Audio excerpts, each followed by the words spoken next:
नमस्कार दोस्तों, स्वागत है आपका वर्कअप सीएससी यूट्यूब चैनल पर, जहां हम आपके लिए लाते हैं ज़रूरी सरकारी योजनाओं और ऑनलाइन सेवाओं से जुड़ी आसान और सही जानकारी।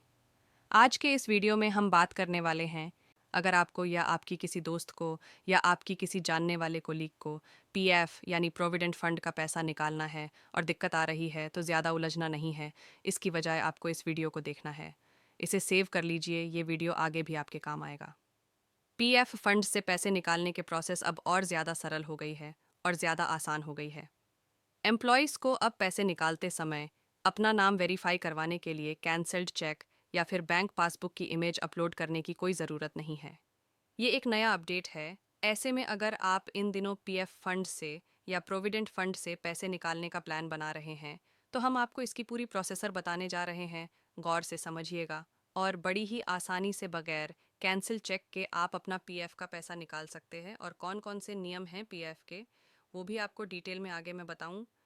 इन आसान स्टेप्स के ज़रिए आप पीएफ का पैसा निकाल सकते हैं, जिसमें जो पहला स्टेप है वो ये है कि पीएफ निकालने के लिए किसी भी एम्प्लॉय को, किसी भी कर्मचारी को आपको सबसे पहले ईपीएफओ की जो ऑफिशियल वेबसाइट है, आधिकारिक वेबसाइट है, unified portal https://unifiedportalmem.epfindia.gov/member interface slash पर लॉगिन करना है। जैसे लॉगिन किया, दूसरी स्टेप क्या है? वेबसाइट खुलते ही आपको राइट साइड पर यूएन और पासवर्ड इसके साथ ही कैप्चर डालना होगा। इसके बाद आपके फ़ोन में वीएनएन टाइम पासवर्ड आएगा, उसे भरकर आपको सबमिट करना है। फिर आती है थर्ड स्टेप।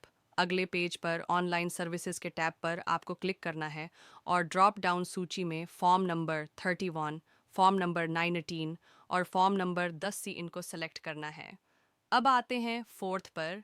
फोर्थ स्टेप ये कि यहाँ आपको अपना बैंक अकाउंट नंबर भरना होगा और इसे वेरीफाई करके आपको आगे सबमिट करना होगा।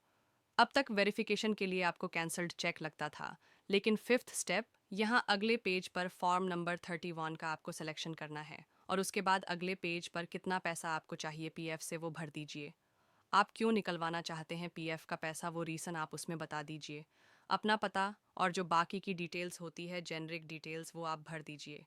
इसके बाद आते हैं छठी स्टेप पर, यानी कि इन डिटेल्स को सत्यापित करके, वेरीफाई करके गेट आधार ओटीपी पर आपको क्लिक करना है।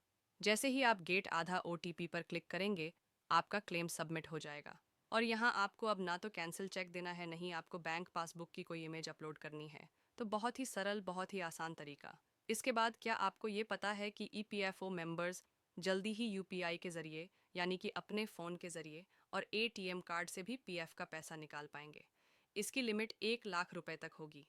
अगर आपके पीएफ का जो अमाउंट है वो 3 लाख 4 लाख है, तो आप एक बार में केवल 1 लाख रुपए निकल पाएंगे। इसकी बकायदा एक लिमिट है। इस साल मई के आखिर या फिर जून के फर्स्ट वीक में ये सुविधा शुरू होने की उम्मीद है। इसके लिए कर्मचारियों को डेबिट कार्ड की तरह ईपीएफओ विथड्रॉवल कार्ड दिया जाएगा। इसमें वो एटीएम मशीन में जब जाते हैं तो वहाँ पर तुरंत पैसे निकाल पाएंगे पीएफ से, और यूपीआई के ज़रिए यूज़र्स अपना पीएफ बैलेंस भी चेक कर पाएंगे। अभी ईपीएफओ मेंबर्स को ऑनलाइन क्लेम के प्रोसेस में तकरीबन 2 हफ्ते तक का समय लग जाता है। आपको 2 सप्ताह 2 वीक देने पड़ते हैं। लेकिन अब ऐसा नहीं होगा। जैसे आप एटीएम में गए, आपने वहाँ से पैसा निकाला डेबिट कार्ड से, ठीक वैसे ही प्रोसेस पीएफ के लिए भी होगी। इस नई प्रोसेस में ईपीएफओ आपने सब्सक्राइबर को एक विशेष एटीएम कार्ड जारी करेगा, जिसके बारे में मैंने आपको बताया। उनके पीएफ अकाउंट से ये कार्ड सीधे लिंक्ड होगा। इस कार्ड का इस्तेमाल करके सब्सक्राइबर्स एटीएम मशीनों से सीधे पीएफ का पैसा निकाल पाएंगे।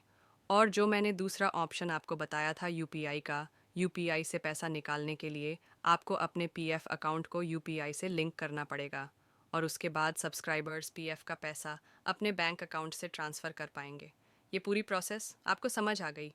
2 बड़े अपडेट मैंने आपको दे दी पीएफ विथड्रॉवल के नियम के तहत। अगर किसी मेंबर की नौकरी चली जाती है, तो ये नियम आपके लिए जानना ज़रूरी है कि नौकरी जाने के 1 महीने के बाद पीएफ अकाउंट से 75% पैसा आप निकाल सकते हैं, यानी 75% तक पैसा आप निकाल सकते हैं। 1 लाख रुपए आपका पीएफ है, तो 75,000 रुपया आप 1 महीने में निकाल सकते हैं। इससे वो जो बेरोजगारी के दिन है, उस दौरान अब अपनी ज़रूरतों को पूरा कर सकते हैं। पीएफ में जमा जो बाकी 25% हिस्सा है जॉब छूटने के 2 महीने के बाद आप उस पैसे को भी निकाल सकते हैं। तो ये तो हो गया तीसरा नियम। क्या आपको ये पता है कि कर्मचारी को अगर किसी कंपनी में सेवाएं देते हुए 5 साल पूरे हो जाते हैं और वो पीएफ निकालता है तो उस पर इनकम टैक्स की कोई लाइबिलिटी भी नहीं होती है।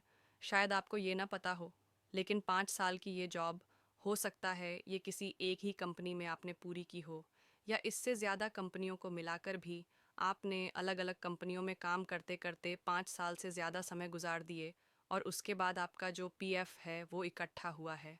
तो एक ही कंपनी में 5 साल पूरे किए हो ऐसा ज़रूरी नहीं है।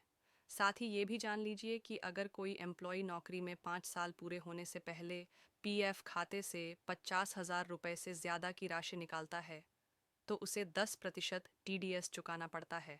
वहीं अगर आपके पास पैन कार्ड नहीं है तो आपको 30% टीडीएस देना होता है।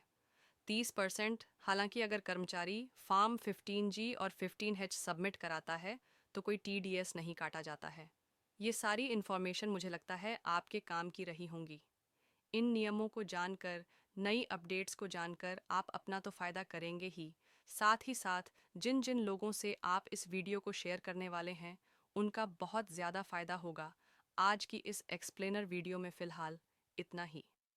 Please subscribe our channel.